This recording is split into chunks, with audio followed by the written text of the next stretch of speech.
គ្នាយើងនៅលេង Well Scavenger ជាមួយ Spectre តាមវីដេអូមុនដែលខ្ញុំ recommend ហ្នឹងប្រហែលជាចាប់អារម្មណ៍ដឹងណាពេលដែលឡើង Legion ភ្លាមគឺថា Scavenger និង Spectre លេងជាមួយ Commander Well គឺបាក់យកហ្មងតាមពិតទៅវាមិនមែនមកពី Scavenger និង Spectre ហ្នឹងវាអន់ឬក៏វាអត់ suit ជាមួយនឹង Commander Well ទេដូចខ្ញុំនិយាយតាំងពីវីដេអូមុនអញ្ចឹងគឺ Scavenger ជាមួយ Spectre ល្អបំផុតសម្រាប់ Well ហើយក៏ប៉ុន្តែដូចអ្នកនរគ្នាដឹងហើយថា Scavenger និង Spectre ឥឡូវហ្នឹងគឺថាគេដកយកមកលេងច្រើនខ្លាំងមែនទែនហើយវាក៏ជាមូលហេតុមួយដែលធ្វើឲ្យ Scavenger និង Spectre របស់ Commander Well លេងអត់កើតដែរមិនបានលេងអត់កើតបើម្នាក់ Spectre ទាំងអស់ហ្នឹងលេង Hero Spectre លេងមក round 8នាក់ហ្នឹងលេង Spectre 4 ទៅ 5នាក់បាត់ហើយសម្រាប់ Commander Well វិញលុះត្រាតែ level 7 level 8 level 9 level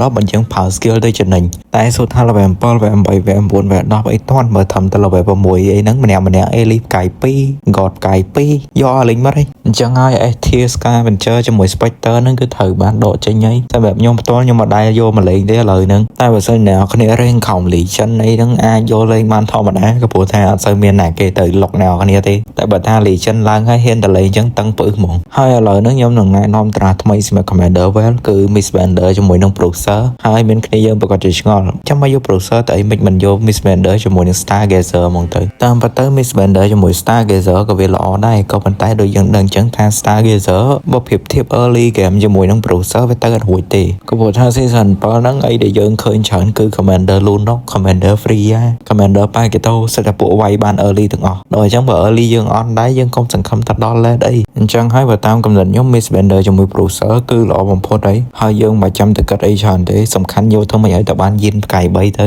season ថ្មីអញ្ចឹងកុំទៅរំពឹងលេខ1អីយកតែផ្កាយឲ្យបានកុំឲ្យតែដកផ្កាយទៅបានហើយនេះគឺជា line up ថ្មីរបស់ខ្ញុំនៅក្នុងការលេង Bruiser ជាមួយ Miss Bender Yeah it's not very good but ប្រើការបានហើយចុងក្រោយខ្ញុំមានសំណួរមួយដល់អ្នកនរគ្នា season 7ចាប់ផ្ដើមបានមួយថ្ងៃហ្នឹងអ្នកនរគ្នាឡើងដល់ rank ណាហើយមានតឹងផ្អឺកន្លែងណាអត់បើខ្ញុំវិញគ្រាន់តែថាផុត epic ភ្លាមខ្ញុំស្គាល់រសជាតិឋានរកយកបរហើយគឺថា Legion ហ្នឹងគឺតឹងផ្អឺមែនតើខ្ញុំលេងដល់តែមួយថ្ងៃបានខ្ញុំផុត Legion ដែលថាតាំងពីដើមមកលេង Magic Chess season ណាក៏មិនដែលតឹងផ្អឺដល់ថ្នាក់ហ្នឹងដែរទៅតែ season ហ្នឹងមួយទេហើយកុំថាតែខ្ញុំជឿថាគ្រប់គ្នាក៏គិតអញ្ចឹងដែរព្រោះថាខ្ញុំឃើញវីដេអូសូម្បីតែបងបែផាប់ក៏គាត់និយាយដែរថាតឹងខ្លាំងមែនតើវាអត់តឹងអីតឹងនឹងដដែលសិនជីគ្នាលេងហើយ season ហ្នឹងសិនជីដែលលេងកើតមានតែ2 3ដោយយើងគឺថាវេទនាមែនតើឥឡូវអស់និយាយមែនតើនេះជំរាបលាដល់អ្នកគ្នាជូនពរលេង8In the name of the wind.